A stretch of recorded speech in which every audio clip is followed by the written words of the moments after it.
Good evening and welcome to Weekend Update, 10 years in review. Tonight we'll be bringing you the top Weekend Update news stories for the past 10 years. Right. Now before we begin, I'd like to introduce our guest analyst. I'm sorry, I've forgotten your name, sir. Oh, Medium. Your name is Medium? That's correct. How in the world did you get a name like Medium? Well, my parents couldn't decide what to call me, so they picked my name out of a hat.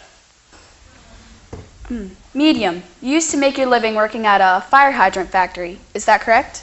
Yep, you couldn't park within 10 blocks of that place. Right. However, I understand you now run a gourmet chicken restaurant? That's right? correct.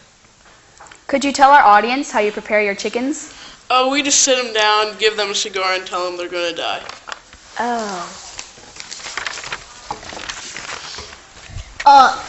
You were saying that some of your chickens you raised have been trained to do interpretive dance? That's right, I tell you. It's like watching poultry in motion. Right. Well, let's go to the news. NASA released plans this morning to build a fully equipped space station on the moon. Their main attraction would be a gourmet restaurant. I can see it now. Great food. No atmosphere.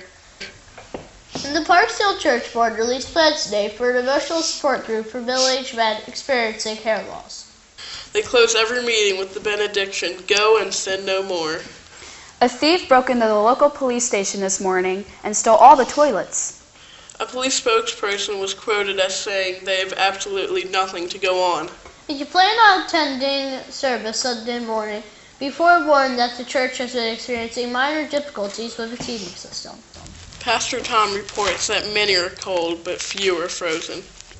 We now go to our live on-the-spot reporter, Nancy Scoop Higgins. Nancy? Yes, Val. I'm standing beside a true hero. With me is the Volunteer Fire Department Chief, Bud Flanger.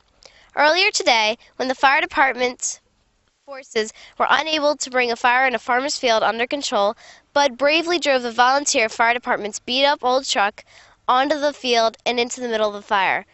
Then all the volunteer fire department jumped out, sprayed their hoses furiously, and quelled the flames, saving the farmer's crops. In fact, the farmer was so grateful, he gave Bud a check for $10,000. Bud, you didn't even slow down as you drove into those giant flames. Now tell me, what are you going to do with the money? Well, I'll tell you, Nancy. The first thing I'm gonna do is fix those darn brakes on that stupid old truck.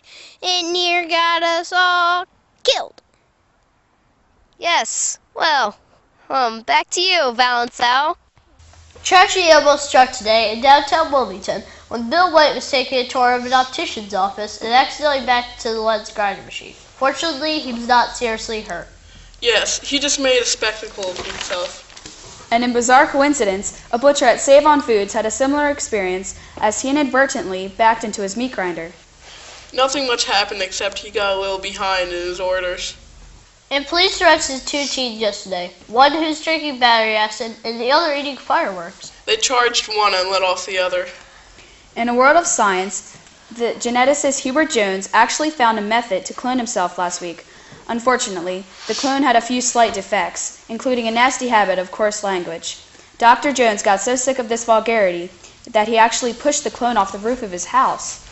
The police arrested Dr. Jones this morning and charged him with making an obscene clone fall.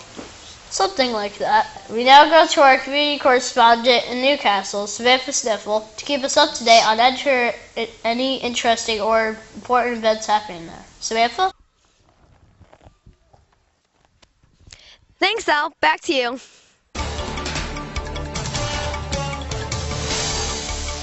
I'm here on a deserted island with these castaways whose ship crashed here a few nights ago. They're hoping to be rescued before their food runs out. However, it's not looking very good.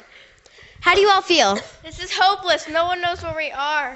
They might not even be looking for us. We're all gonna die. Our food supply is almost out. And I am not going to start eating rats. We're all gonna die. We don't even have a proper shelter. We're all gonna die. I voted for Margie because she keeps screaming, we're all going to die. Well, it doesn't look like it could get much worse here.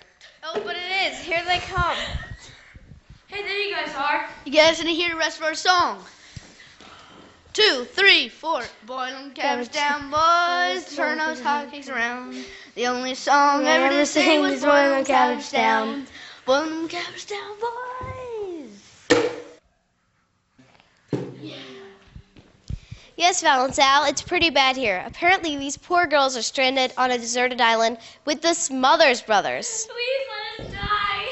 What about you, miss? You don't seem to be too concerned. I'm not worried at all. I make $100,000 a year. What does that have to do with anything? Tell me, why are you so calm, Kelsey? I attend Parkdale Church. But how will that help you get off this island? Listen, I make $100,000 a year. I attend Parkdale Church, and I tithe 10%. Pastor Tom will find me.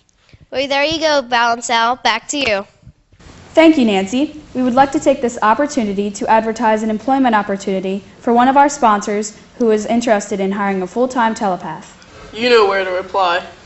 11 tons of human hair were stolen from a doll factory in Dover this morning. Police are combing the area. And coming up on tomorrow's broadcast, corduroy pillowcases. They're making headlines. That's it. I've had enough of your interruptions. Fine then. I'll just make like Canadian taxes and take a hike.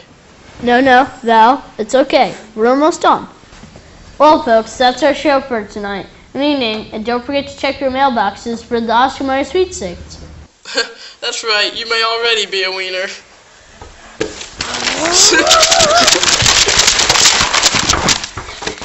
We'll return to our regular broadcasting after this word from our sponsor.